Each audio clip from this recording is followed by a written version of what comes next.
gerrymandering? Cool or not? It's the norm since the fourth president of the United States. I'm going to say that they should, I think they should have to come back and face it. Yeah, I mean, they should have to come back and actually do their jobs. I agree. The question as to whether or not, gerrymandering is acceptable, this is just the state of affairs today, and it's been that way since James Madison. Right. His vice president was Vice President Jerry, Sure, and the name gerrymandering comes from that. So whether or not it's okay, I don't know. I think that's kind of... It doesn't even matter. No, it does matter, and I'll tell you why. It's because not all of the states are fully gerrymandered, and Democrats have actually put different guardrails in place to not allow them to gerrymander certain states. So Tate, I know you're from New York, but you might not know much about the politics there. But in New York, right, the Democrats did want to gerrymander, but their maps got tossed out by the courts there because they had certain laws that didn't allow them to gerrymander to the nth degree. Eventually, gerrymandering is bad for our country. The big brain solution here is obviously having somebody non-biased and impartial on top, kind of ruling top down, trying to make as many fair districts and rub the least amount of people the wrong way. But I don't know if we just see this, both sides are just going to try to gerrymander their districts more and more aggressively. Both sides are obviously guilty of this. So I don't know really where that's going to leave us. The Democrats here are just trying their best to prevent it. If this is a Band-Aid solution for them, these Texas Democrats aren't going to be able to achieve actually preventing the Republicans from gerrymandering Texas. It's only a matter of time. So Right. Well, even with these commissions like you're talking about, are like in California, they can just special election around it if they really want to. Yep. So it's like, okay, it's nice that it's put into place, but if push really came to shove, New York, California, they'll just circumvent it. And honestly, special election. If you were to say, okay, gerrymandering is illegal, what's the solution? How do you break up the districts then?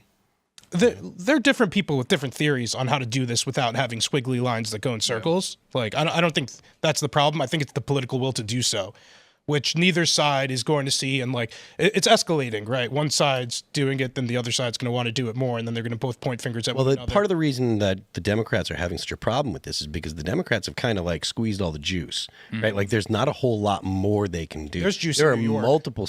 Yes, there is, yeah. How many Juice. A ton. How many? Second largest Jews population. We're not talking about Jews. We're talking about Jews outside of Israel. Oh. We're talking about they've gotten all of they've made all of the gerrymandering they can do. They're not going to get. I thought they squeezed. There's a lot of Jews there, though. Yeah. There are a lot And there's of- nothing wrong with that. Squeezing more. No, yeah. I love Jews. So some state like Massachusetts, No, there's something like Jewish. 40% of the state is conservative, and there's zero representatives. There's zero representation for the conservatives, and that's a situation in the same situation in Illinois. There's 40% of the state is Republican, and there's no representation at all. It's 14-3, and it's a 6-point spread in Illinois. But if you have each crazy. state It's that's insane. blue or red taking legal action on each one, wouldn't that just affect the other state to want to do it more?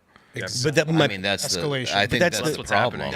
that was the point that I was making. Yeah. The reason the Democrats have a problem is because there's not much more they can do. Right. They don't have the ability to actually gerrymander and get more representation out of most states. There's nothing left they can do. They've really maximized the gerrymandering that's possible. So the reason that they have such a problem with this is because they don't have the ability to just fight back and say, well, gerrymander and et cetera. There's talk of it in New York. There's talk of it in California, but there isn't a lot that's actually possible for them to do. They can do a little bit around the edges, but they're not going to get the same kind of effects that the Republicans could get because the Democrats have been so successful at gerrymandering nationwide. So it's sure, there are places where they can get some, but the Republicans actually stand to benefit the most by doing things like redistricting halfway through the time limit they normally do it, because it's normally done after every census, so it's normally done after every 10 years.